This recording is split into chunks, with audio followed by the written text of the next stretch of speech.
Hello and welcome back to the Amazing Nerdiverse. I'm Jeff Grant. Yar, and I be Steve. And today we're going to be reviewing Pirates of the Caribbean, Dead Men Tell No Tales. Yar. So, I've already seen the movie. I haven't seen it. Do you have any interest in seeing this one? Some.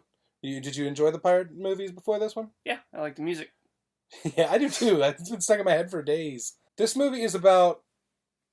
Pirates? Yes. Spoiler alert. This movie is about pirates. Pirates of the Caribbean. Yar.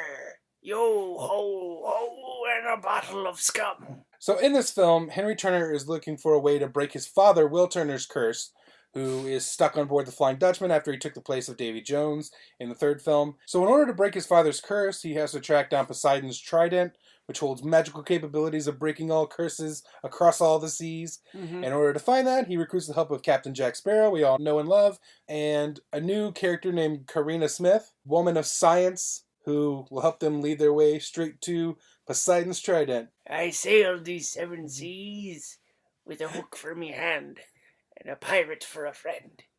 As far as the cast goes, Johnny Depp, as usual, it's the same old Captain Jack Sparrow. The one thing I will say about that is he's just hammered from in the first 30-45 minutes of the movie, and he could be kind of too much like Arthur with his drunkenness and his shenanigans, and that I thought was a little bit too over the top, is a little too cartoony.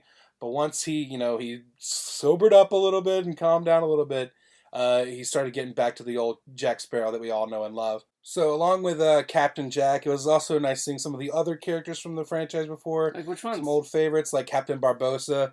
It's always fun seeing him. I've liked that character a lot since the first movie.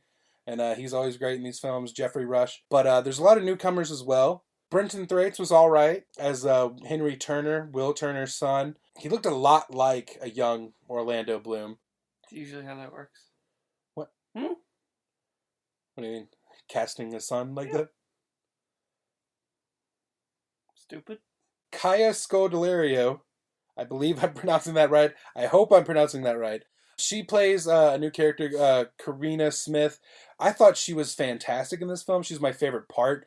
All of these films have they usually have the one strong female character and everything. And Keira was that in this movie. But I think she might be my favorite female lead of the whole Pirates series, which is pretty much 2 other characters before her. She was smart, capable, and I had a lot of fun with seeing how someone that smart and that knowledgeable about all these scientific things and everything, how she played against all these dumb pirates. That was where a lot of the film's humor came from in there. I thought Javier Bardem made for a pretty interesting villain. He looked cool. The visuals on that looked pretty interesting. They had a lot of fun with his accent. Is Aquaman in it? I wish. What are some of the things you didn't like about the movie? 3D. Do not see this film in 3D. I had to. It was a press screening. I'm not a fan of 3D, and this was probably one of the worst examples of a 3D movie that I had to be subjected to in the theater. It's super, super dark. Okay. And when there's scenes that are at night on a pirate ship with really no lighting, it's really, really hard to see what's going on. So if you have a choice in the matter, which I did not, I would, skip 3D for this one. So one of the things this film series is known for are the big, crazy set pieces and stuff like that. Like boats. The crazy adventure and stuff like that. Yeah, the boats and shenanigans on all these on the boats, on the open seas, Yarr! And everything. Swashbuckling. This film starts off with a big set piece on dry land. It's a big heist kind of scene, and I thought I liked where it was going, and then it got really weird, and it was just over the top, and it was a bit too ridiculous. And from there, I was almost right from the beginning, I was almost I don't know if I'm on board. And get it? Once we got past that little hurdle right off the bat, I got on board. I started to enjoy the movie. I had a lot of fun. It's really funny. It's a lot funnier than I expected it to be. There's a lot of humor, a lot more jokes than the other films, I think. Overall, I think this is probably my favorite Pirates film since the original, since Curse of the Black Pearl. I'm going to give it 7 out of 10 little tiny black pearls in a bottle. Little tiny ship in a bottle. Yarr, I give this movie 8 out of 10.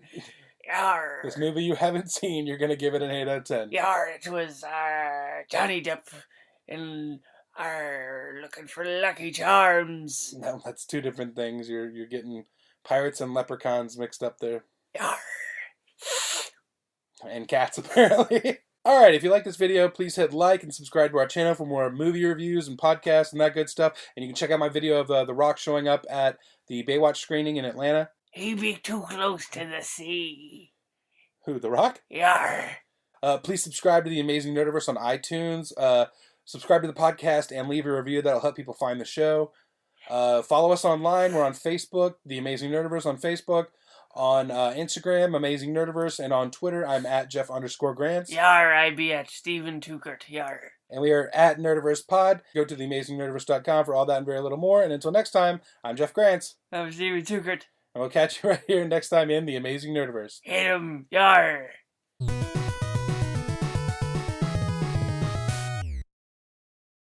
What was that pirate song? I punched a man just for looking at me twice.